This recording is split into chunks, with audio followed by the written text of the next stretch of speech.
Friends, IQ neo 10 just 30,000 ಒಳಗಡೆ ಬರುವಂತ ಈ ಫೋನ್ ನಮಗೆ ಪ್ರತಿಯೊಂದು ಸೆಗ್ಮೆಂಟ್ ಅಲ್ಲೂ ಇದು ಬೆಸ್ಟ್ ಅನ್ನಿಸ್ಕೊಂಡು ಬರ್ತದೆ. ಯಾಕಂದ್ರೆ ಇದರಲ್ಲಿ ಸ್ನ್ಯಾಪ್ ಡ್ರ್ಯಾಗನ್ 8s Gen 4 ಜೊತೆಗೆ ಬರುವಂತ ದಿ ಫಸ್ಟ್ ಫೋನ್ ಆಗಿರುತ್ತೆ ಇಂಡಿಯಾದಲ್ಲಿ. Great camera, best display, beast performance ಜೊತೆಗೆ ಬಂದಿರುವಂತ ಈ ಫೋನ್ ಅಲ್ಲಿ 7000 mAh ಬ್ಯಾಟರಿಯ ಹೊಸ ಇನ್ವೆನ್ಷನ್ ಕೂಡ ಮಾಡಿದ್ದಾರೆ. 7000 mAh ಈ ಪ್ರೈಸ್ ಪಾಯಿಂಟ್ ಅಲ್ಲಿ ಕೊಟ್ಟಿರೋದು ಒಂದು ಬೆಸ್ಟ್ ವಿಚಾರ ಅಂತಾನೆ ಹೇಳ್ಬೋದು. 7000 mAh ಬ್ಯಾಟರಿ ಅಂದ್ರೆ ನಿಮ್ಗೆ ಫಸ್ಟ್ ಡೌಟ್ ಬರ್ಬೋದು, ಸ್ವಲ್ಪ ಹೆವಿ ವೆಯ್ಟ್ ಇರುತ್ತೆ ಅಂತ. ಬಟ್ ನಮಗೆ ಇನ್ ಹ್ಯಾಂಡ್ ಫೀಲ್ ಅಲ್ಲಿ ಜಸ್ಟ್ 180-190 ಗ್ರಾಮ್ಸ್ ಅಷ್ಟೇ ನಮಗೆ ಫೀಲ್ ಆಗೋದು. ಯಾಕಂದ್ರೆ ವೆಯ್ಟ್ ಡಿಸ್ಟ್ರಿಬ್ಯೂಷನ್ ಅಷ್ಟು ಪರ್ಫೆಕ್ಟ್ ಆಗಿ ಮಾಡಿದ್ರೆ ಇದು ಅರೌಂಡ್ 208 ಗ್ರಾಮ್ಸ್ ಬರುವಂತ ಫೋನ್ ಆಗಿರುತ್ತೆ. ಬಾಕ್ಸ್ ಒಳಗಡೆ ನಮಗೆ ಡಾಕ್ಯುಮೆಂಟೇಶನ್, ಒಂದು ಕ್ಲಿಯರ್ ಕೇಸ್ ನೋಡೋದಕ್ಕೆ ಸಿಗುತ್ತೆ. ಅದಷ್ಟೇ ಅಲ್ಲದೆ ಒಂದು ಸಿಮ್ ಇಂಜೆಕ್ಷನ್ ಪಿನ್, ಫೋನ್ ಜೊತೆಗೆ ಒಂದು type C to type C charging cable, ಅದ್ರ ಜೊತೆಗೆ 120 ವ್ಯಾಟ್ PD ಚಾರ್ಜರ್ ಆದ್ರೆ ನಮಗೆ ನೋಡೋದಕ್ಕೆ ಸಿಗುತ್ತೆ. PD ಅಂದ್ರೆ ಪವರ್ ಡೈರೆಕ್ಟ್ ಚಾರ್ಜರ್ ಅಲ್ಲೂ ಟೈಪ್ ಸಿ ಕೊಟ್ಟಿರ್ತಾರೆ. ಇನ್ ಹ್ಯಾಂಡ್ ಫೀಲ್ ಎಲ್ಲ ಓಕೆ ಅಂತ ಹೇಳ್ಬೋದು. ಅಷ್ಟು ಪ್ರೀಮಿಯಂ ಫೀಲ್ ಕೊಡುತ್ತೆ ಅಂತ ಹೇಳೋದಕ್ಕಾಗೋದಿಲ್ಲ. ಯಾಕಂದ್ರೆ ಇದರಲ್ಲಿ ಕಂಪ್ಲೀಟ್ ಫ್ಲಾಟ್ ಡಿಸ್ಪ್ಲೇ ಕೊಟ್ಟಿದ್ದಾರೆ. ಬ್ಯಾಕ್ ಅಲ್ಲಿ ನಮಗೆ ಪಾಲಿಕಾರ್ಬನೇಟ್ ಪ್ಲಾಸ್ಟಿಕ್ ನ ಯೂಸ್ ಮಾಡಿರ್ತಾರೆ. ಓವರ್ ಆಲ್ ಆಗಿ ಬ್ಯಾಕ್ ಸೈಡ್ ಇಂದ ಫೋನ್ ನ ನೋಡ್ಕೊಂಡ್ರೆ ನಮಗೆ ಒಂದು ಕಡೆ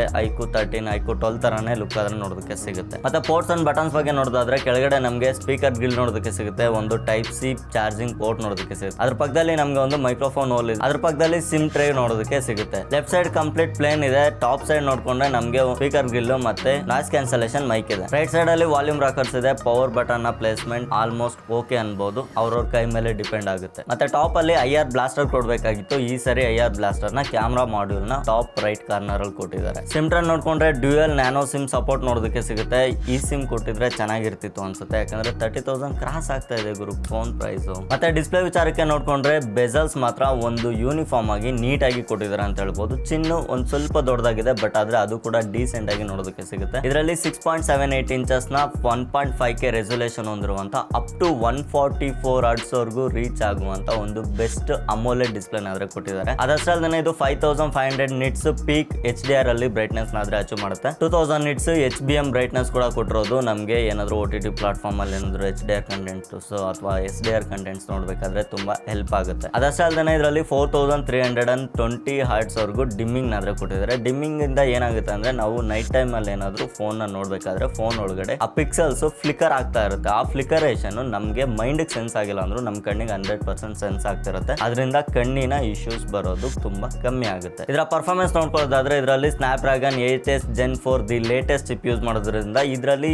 8s Gen 3 ಗೆ ಕಂಪೇರ್ ಮಾಡ್ಕೊಂಡ್ರೆ 31% CPU ಪರ್ಫಾರ್ಮೆನ್ಸ್ ಆದ್ರೆ ಇನ್ಕ್ರೀಸ್ ಆಗಿದೆ. ಮತ್ತೆ 49% ವರೆಗೂ GPU ಪರ್ಫಾರ್ಮೆನ್ಸ್ ಆದ್ರೆ ಇಂಪ್ರೂವ್ ಆಗಿದೆ. ನೀವು ಇದರಲ್ಲೇ ಒಂದು ಐಡಿಯಾ ಬಂದಿರಬಹುದು. ಆಂಟಿಟೋ ಸ್ಕೋರ್ ಬಂದು ಅರೌಂಡ್ 21 ಲಕ್ಷ ಅರೌಂಡ್ ಆದ್ರೆ ಇದರಲ್ಲಿ ನಮಗೆ ನೋಡೋದಕ್ಕೆ ಸಿಗುತ್ತೆ ಅಂದ್ರೆ 2.1 ಮಿಲಿಯನ್. ಇದರಲ್ಲಿ ಕಾಲ್ ಆಫ್ ಡ್ಯೂಟಿ ಆಗಿರ್ಬೋದು, BGMI ಆಗಿರ್ಬೋದು, ನಾವು ಈಸಿಯಾಗಿ 120 FPS ವರೆಗೂ ಆಡ್ಕೊಬಹುದು. ಮತ್ತೆ ಜಂಕ್ಷನ್ ಇಂಪ್ಯಾಕ್ಟ್ ಅಂತ ಗೇಮ್ಸ್ ಎಲ್ಲ ಅರೌಂಡ್ 55 to 59 ಫ್ರೇಮ್ ರೇಟ್ಸ್ ವರೆಗೂ ಆದ್ರೆ ಇದು ಅಚೀವ್ ಮಾಡುತ್ತೆ. 60 ಎಲ್ಲ ಬರಲ್ಲ. ಸೊ ಇದು ಇಂಥ ಬೀಸ್ಟ್ ಗೇಮ್ಗಳನ್ನ ಸಪೋರ್ಟ್ ಮಾಡುತ್ತೆ ಅನ್ನೋದಾದ್ರೆ ಹೀಟಿಂಗ್ ಇಶ್ಯೂ ಅಂತೂ 100% ಇರುತ್ತೆ ಅಂತ ನಿಮ್ಗೆ ಡೌಟ್ ಇರಬಹುದು. ಇದರಲ್ಲಿ 7000 mm² ನ ವೇಪರ್ ಕೂಲಿಂಗ್ ಚೇಂಬರ್ ನ ಸಹ ಕೊಟ್ಟಿದ್ದಾರೆ. ಸೊ ಅದರಿಂದ ಅಷ್ಟೊಂದೇನು ಹೀಟ್ ಆಗೋದಿಲ್ಲ ಅಂತಾನೆ ಹೇಳ್ಬೋದು. ಮತ್ತೆ ಇದರಲ್ಲಿ ಅಷ್ಟು ಕಾನ್ಫಿಡೆಂಟ್ ಆಗಿ ಹೀಟ್ ಏನಕ್ಕೆ ಆಗೋದಿಲ್ಲ ಅಂದ್ರೆ 8s Gen 4 ಚಿಪ್ ನ ಜೊತೆಗೆ Q1 ಚಿಪ್ ಸಪೋರ್ಟ್ ಕೂಡ ನೋಡೋದಕ್ಕೆ ಸಿಗುತ್ತೆ. Q1 ಚಿಪ್ ನಿಮಗೆ ಗೊತ್ತಿರಬಹುದು ಏನಕ್ಕೆ ಯೂಸ್ ಆಗುತ್ತೆ ಅಂತ. Q1 ಚಿಪ್ ಬಂದ್ಬಿಟ್ಟು ನಮಗೆ ಜಾಸ್ತಿ ಪರ್ಫಾರ್ಮೆನ್ಸ್ ಟಾಸ್ಕ್ ನ ಮಾಡಿದಾಗ ಮತ್ತೆ ಗೇಮಿಂಗ್ ಗಳಲ್ಲಿ ತುಂಬಾ ಆದ್ರೆ ಇದು ಹೆಲ್ಪ್ ಆಗುತ್ತೆ. Q1 ಚಿಪ್ ಇಂದ ನಾವೇನೇನ್ ಮಾಡ್ಕೊಬಹುದು ಅಂದ್ರೆ ಗೇಮ್ ಅಲ್ಲಿ ರೆಸೊಲ್ಯೂಷನ್ ನ ಇನ್ಕ್ರೀಸ್ ಮಾಡ್ಕೊಬಹುದು, ಮತ್ತೆ FPS ನ ಮಾನಿಟರ್ ಮಾಡಬಹುದು. ಅದಷ್ಟೇ ಅಲ್ಲದೆ ಚಾರ್ಜಿಂಗ್ ಬೈಪಾಸ್ ಸಹ ಮಾಡಬಹುದು. ಚಾರ್ಜಿಂಗ್ ಬೈಪಾಸ್ ಅಂದ್ರೆ ನಿಮ್ಗೆ ಗೊತ್ತಲ್ವಾ, Q1 ಚಿಪ್ ಅಲ್ಲಿ ಚಾರ್ಜಿಂಗ್ ಬೈಪಾಸ್ ನ ಆನ್ ಮಾಡಿದ್ರೆ ಚಾರ್ಜ್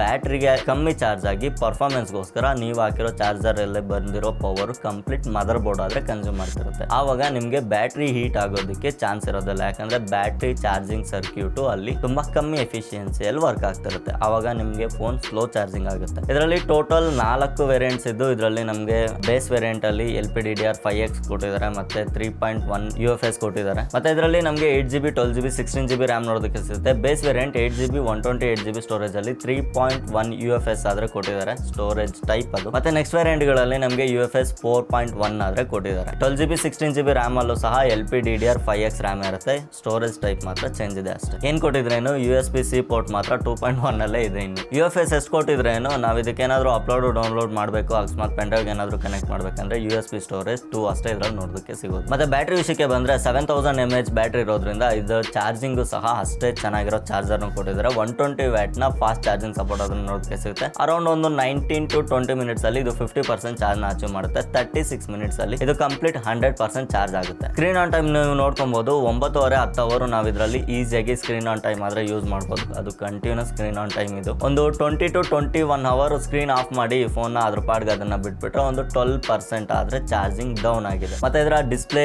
ಸ್ಪೀಕರ್ಸ್ ನ ವಿಷಯಕ್ಕೆ ಬಂದ್ರೆ ಎಲ್ಲ OTT ಪ್ಲಾಟ್ಫಾರ್ಮ್ಸ್ ಅಲ್ಲೂ HDR10 ನ ಸಪೋರ್ಟ್ ನೋಡೋದಕ್ಕೆ ಸಿಗುತ್ತೆ. ಮತ್ತೆ ಅದಷ್ಟೇ ಅಲ್ಲದೆ ಇದರಲ್ಲಿ ಡ್ಯೂಯಲ್ ಸ್ಟೀರಿಯೋ ಸ್ಪೀಕರ್ ಆದ್ರೆ ಕೊಟ್ಟಿರೋದ್ರಿಂದ ಒಂದು ಒಳ್ಳೆ ಸೌಂಡ್ ಕ್ವಾಲಿಟಿನೂ ಇದರಲ್ಲಿ ನಾವು ಎಕ್ಸ್ಪೆಕ್ಟ್ ಮಾಡಬಹುದು. ತುಂಬಾ ಚೆನ್ನಾಗಿದೆ ಸೌಂಡ್ ಕ್ವಾಲಿಟಿ ಅಂತ ಹೇಳ್ಬೋದು. ಇದರಲ್ಲಿ ಶಾರ್ಟ್ ಸೆನ್ಸೇಷನ್ ಅಪ್ ಗ್ಲಾಸ್ ನ ಕೊಟ್ಟಿದ್ದಾರೆ, ಸ್ವಲ್ಪ ಗಟ್ಟಿ ಇರುತ್ತೆ. ಇದರಲ್ಲಿ ಫನ್ ಟಚ್ OS ನ ಯೂಸ್ ಮಾಡಿದ್ದು ಇದು Android 15 ಬೇಸ್ ಮೇಲೆ ವರ್ಕ್ ಆಗುವಂತ OS ಆಗಿರುತ್ತೆ. 3 years ಮೇಜರ್ ಅಪ್ಡೇಟ್ಸ್ ಮತ್ತೆ 4 years ಸೆಕ್ಯೂರಿಟಿ ಅಪ್ಡೇಟ್ಸ್ ಇದರಲ್ಲಿ ಕೊಡ್ತೀವಿ ಅಂತ ಕಂಪ್ನಿಯವ್ರು ಕ್ಲೈಮ್ ಮಾಡ್ತಾ ಇದ್ದಾರೆ. ಅಂದ್ರೆ Android 18 ವರೆಗೂ ಇದು ತಡೆಯುತ್ತಾ? Android 18 ಅಲ್ಲ, Android 19. ನಾರ್ಮಲ್ ಆಂಡ್ರಾಯ್ಡ್ ಫೋನ್ಗಳಲ್ಲಿ ಬರೋ ತರ ಮ್ಯಾಜಿಕ್ ಮೂವ್ ಆಗಿರ್ಬೋದು, ಸರ್ಕಲ್ ಟು ಸರ್ಚ್ ಆಗಿರ್ಬೋದು, ಕಾಲ್ ಟ್ರಾನ್ಸ್ಲೇಟ್ ಆಗಿರ್ಬೋದು, ಎರೇಸ್ ಆಗಿರ್ಬೋದು, ಇವೆಲ್ಲ ಆಲ್ಮೋಸ್ಟ್ ಎಲ್ಲ ಫ್ಲಾಗ್ಶಿಪ್ ಫೋನ್ ಅಲ್ಲಿ ಬಂದಿರುವಂತ ಫೀಚರ್ಸ್ ಎಲ್ಲ ಇದರಲ್ಲೂ ಆಲ್ಮೋಸ್ಟ್ ಎಲ್ಲ ವರ್ಕ್ ಆಗುತ್ತೆ. ಅದು ಆಂಡ್ರಾಯ್ಡ್ ಫೀಚರ್ಸ್, ಅದು ಫೋನ್ ಮೇಲೆ ಡಿಪೆಂಡ್ ಆಗೋದಿಲ್ಲ. ಆ ಫೀಚರ್ಸ್ ಎಲ್ಲ ಈ ಫೋನ್ ಅಲ್ಲೂ ಕೊಟ್ಟಿದ್ದಾರೆ. ಮತ್ತೆ ಕನೆಕ್ಟಿವಿಟಿ ವಿಷಯಕ್ಕೆ ಬಂದ್ರೆ ಇದರಲ್ಲಿ Wi-Fi 7 ಯೂಸ್ ಮಾಡಿದ್ರೆ 16 5G ಬ್ಯಾಂಡ್ಸ್ ಇದೆ. ಮತ್ತೆ 4G Vivo LTE ಸಹ ಸಪೋರ್ಟ್ ಮಾಡುತ್ತೆ. ಬ್ಲೂಟೂತ್ 5.4 ಕೊಟ್ಟಿದ್ದಾರೆ. ಅದಷ್ಟೇ ಅಲ್ಲದೆ ಇದರಲ್ಲಿ NFC ಕೂಡ ವರ್ಕ್ ಆಗುತ್ತೆ. ನೀವೇನಾದ್ರೂ tap and pay, contactless payment ಏನಾದ್ರು ಮಾಡ್ಬೇಕಂದ್ರೆ ಇದರಿಂದ ಮಾಡ್ಕೊಬಹುದು. ಗೂಗಲ್ ಪೇ ಸಪೋರ್ಟ್ ಇದೆ. ಮತ್ತೆ ಇದರ ಬೇಸ್ ವೇರಿಯಂಟ್ ಆಗಿರುವಂತ 8GB 128GB ನಮಗೆ ಎಫೆಕ್ಟಿವ್ಲಿ 30,000 ನೋಡೋದಕ್ಕೆ ಸಿಗುತ್ತೆ. ಆಫರ್ ಎಲ್ಲ ಇಲ್ಲಿ ಕೆಳಗಡೆ ಕೊಟ್ಟಿದ್ದೀನಿ ನೋಡಿ, ಇದನ್ನೆಲ್ಲ ನೀವು ತಗೊಬಹುದು. ಪ್ರೀ ಬುಕ್ ಏನಾದ್ರು ಮಾಡ್ಕೊಂಡ್ರೆ ನೀವು ಐಕು TWS ಕೂಡ ನೀವು ಫ್ರೀ ಆಗಿ ಪಡ್ಕೊಬಹುದು. ಮತ್ತೆ 8GB 256GB ಅಲ್ಲಿ 31,999 ಪ್ರೈಸ್ ಆದ್ರೆ ಇದೆ. 12GB 256GB ಅಲ್ಲಿ 33,999 ಇದೆ. 16 512GB ಅಲ್ಲಿ 38,999 ಆದ್ರೆ ಪ್ರೈಸ್ ನಮಗೆ ಎಫೆಕ್ಟಿವ್ಲಿ ನೋಡೋದಕ್ಕೆ ಸಿಗುತ್ತೆ. ಇದೆಲ್ಲ ಬ್ಯಾಂಕ್ ಆಫರ್ಸ್ ಎಲ್ಲ ಸೇರ್ಕೊಂಡು ನಮ್ಗೆ ಈ ಪ್ರೈಸ್ ಗೆ ಬರುವಂತದ್ದು. ಸೊ ನಿಮ್ಮ ಹತ್ರ ಕ್ರೆಡಿಟ್ ಕಾರ್ಡ್ಸ್ ಏನಾದ್ರು ಇದ್ರೆ ಮಿಸ್ ಮಾಡದೆ ಈ ಆಫರ್ ಗಳನ್ನ ಅಪ್ಲೈ ಮಾಡ್ಕೊಳ್ಳಿ. ಮತ್ತೆ ಕ್ಯಾಮ್ರಾ ವಿಷಯಕ್ಕೆ ಬಂದ್ರೆ ಇದರ primary 50 megapixel sensor Sony IMX882 ನ ಸೆನ್ಸರ್ ಆದ್ರೆ ಯೂಸ್ ಮಾಡಿದ್ರೆ. ಮತ್ತೆ 8 ಮೆಗಾಪಿಕ್ಸೆಲ್ ನ ಅಲ್ಟ್ರಾ ವೈಡ್ ಕ್ಯಾಮ್ರಾ ನೋಡೋದಕ್ಕೆ ಸಿಗುತ್ತೆ. ಜಸ್ಟ್ ಇದು ಡ್ಯುಯಲ್ ಕ್ಯಾಮ್ರಾ ಸೆಟಪ್ ಇಂದ ಬರುವಂತ ಫೋನ್ ಇದಾಗಿದ್ದು. ಫ್ರಂಟ್ ಅಲ್ಲಿ 32 ಮೆಗಾಪಿಕ್ಸೆಲ್ ನ ಸೆಲ್ಫಿ ಕ್ಯಾಮ್ರಾ ನೋಡೋದಕ್ಕೆ ಸಿಗುತ್ತೆ. 4K 60 FPS ಅಲ್ಲಿ ಫ್ರಂಟ್ ಅಂಡ್ ಬ್ಯಾಕ್ ಎರಡು ಕ್ಯಾಮ್ರಾಸ್ ರೆಕಾರ್ಡ್ ಮಾಡುತ್ತೆ. ಬ್ಯಾಕ್ ಅಲ್ಲಿ ನೀವೇನಾದ್ರೂ ಅಲ್ಟ್ರಾ ವೈಡ್ ನ ಸೆಲೆಕ್ಟ್ ಮಾಡ್ಕೊಂಡ್ರೆ 1080p 30 FPS ಅಷ್ಟೇ ಇದು ರೆಕಾರ್ಡ್ ಮಾಡೋ ಕೇಪಬಲ್ ಇರೋದು. ಮತ್ತೆ ಇದರಲ್ಲಿ ಫಿಂಗರ್ ಪ್ರಿಂಟ್ ಸೆನ್ಸರ್ ನೋಡ್ಕೊಂಡ್ರೆ ಇನ್ ಡಿಸ್ಪ್ಲೇ ಆಪ್ಟಿಕಲ್ ಸೆನ್ಸರ್ ನೋಡೋದಕ್ಕೆ ಸಿಗುತ್ತೆ. ಸೊ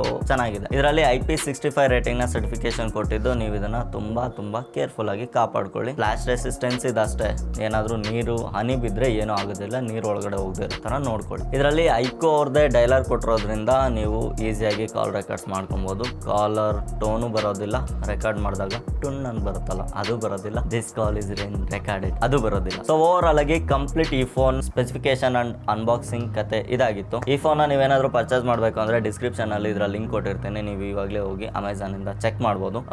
ಇದು ಯಾವುದೇ ರೀತಿ ಸ್ಪಾನ್ಸರ್ಡ್ ವಿಡಿಯೋ ಅಲ್ಲ, ಇದು ನನ್ನ ಓನ್ ಇಚ್ಛೆಯಿಂದ ನಾನು ಸ್ವಂತ ಮಾಡಿದ ವಿಡಿಯೋ ಆಗಿದೆ. ನೆಕ್ಸ್ಟ್ ವಿಡಿಯೋದಲ್ಲಿ ಇದೇ ತರ ಇನ್ನೊಂದು ಇಂಟ್ರೆಸ್ಟಿಂಗ್ ವಿಡಿಯೋ ಜೊತೆ ಅದ್ರ ಸೇರೋಣ. ಅಲ್ಲಿವರೆಗೂ ಟೇಕ್ ಕೇರ್, ಬಾಯ್.